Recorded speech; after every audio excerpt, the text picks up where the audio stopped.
நான் 1 கப்பு அவல் எடுத்துருக்கிறேன். இதை கழுவி எடுத்துகிட்டு வந்துடலாம்.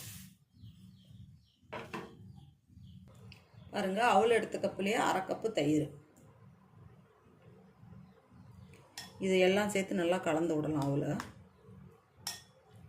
தயிர்லேயே நல்லா ஊறி வரட்டும். இது அப்படியே ஒரு 5 நிமிஷம் இருக்கட்டும். இதில் கொஞ்சம் நெய் விட்டுக்கலாம்.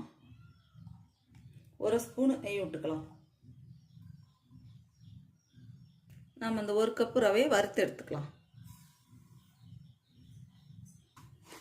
அடுப்பை சிம்மிலேயே வச்சு கருகி வராமல் வறுத்து எடுத்துக்கலாம். நெய்யில் வறுத்து எடுத்து செய்யும் போது நல்லா டேஸ்ட்டாக இருக்கும். நல்லா நெய் வாசம் அடிச்சுக்கிட்டு சாப்பிட்றதுக்கும் நல்லாயிருக்கும்.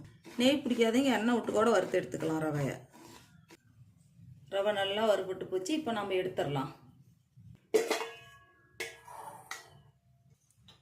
பாருங்கள், அவல் நல்லா ஊறி வந்துருச்சு. நம்ம போட்ட தயிர்லேயே ரவையை சேர்த்து அதிலே நம்ம கலந்து விட்டுறலாம். இப்போ வறுத்த ரவையும் இப்போ அவல்லையே ரவையை சேர்த்துக்கலாம். இப்போ நம்ம இதுக்கு தேவையான அளவு உப்பு போட்டுடலாம். எல்லாம் சேர்த்து கலந்து விடலாம்.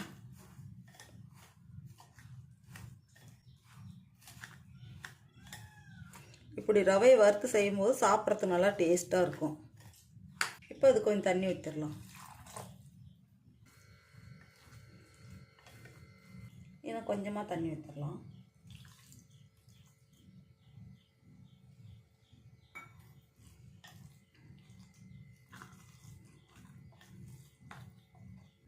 அப்படியே ஒரு 5 நிமிஷம் இருக்கட்டும். அப்படியே மூடி வைக்கலாம். ஒரு சட்னி ரெடி பண்ணிடலாம். பாருங்கள், 1/4 கப்பு கடலை, 3 தேங்காய், ஒரு 1/2 மூடி, 4 பச்சை மிளகாய், ஒரு துண்டு இஞ்சி, 5 பல்லு பூண்டு, ரவுண்டு புளி. இதுக்கு உப்பு போட்டு அரைச்சி எடுத்துகிட்டு வந்துடலாம். பாருங்கள், சட்னி அரைச்சி எடுத்துகிட்டு வந்தாச்சு.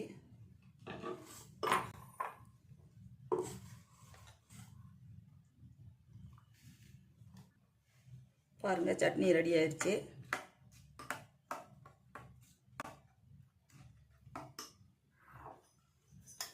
பாருங்கள், எல்லாம் நல்லா ஊறி வந்துச்சு. பொடியாக நறுக்குனா பெரிய வெங்காயம் 1, ஒரு தக்காளி பொடியாக நறுக்குனது. ரொம்ப பெருசெல்லாம் இல்லை, மீடியமான தக்காளி தான். கொஞ்சம் கொத்தமல்லி, பொடியாக நறுக்குனா பச்சை மிளகாய் 1. நீங்கள் குழந்தைங்களுக்கு செய்கிறதுனாக்கா பச்சை மிளகாய் சேர்க்காம கூட செய்யுங்க. இப்போ நம்ம இதெல்லாம் கலந்து எடுத்துக்கலாம்.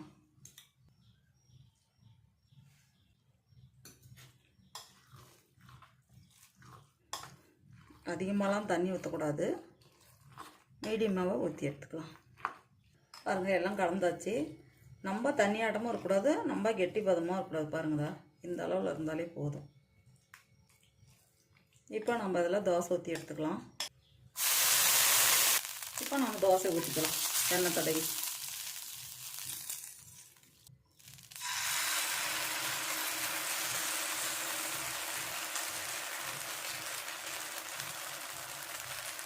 அப்படியே ஒரு 2 நிமிஷம் மூடி வைக்கலாம். நம்ம பார்க்கலாம் வெந்துருச்சான்னு.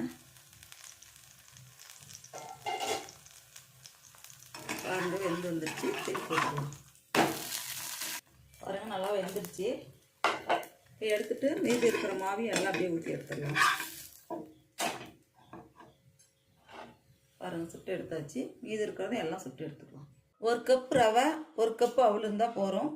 டக்குன்னு காலையில் டிஃபன் ரெடி பண்ணிடலாம். இது போல் நீங்கள் ஒரு முறை செஞ்சு பாருங்கள். சாப்பிட்றதுக்கு அவ்வளோ டேஸ்ட்டாக இருக்கும்.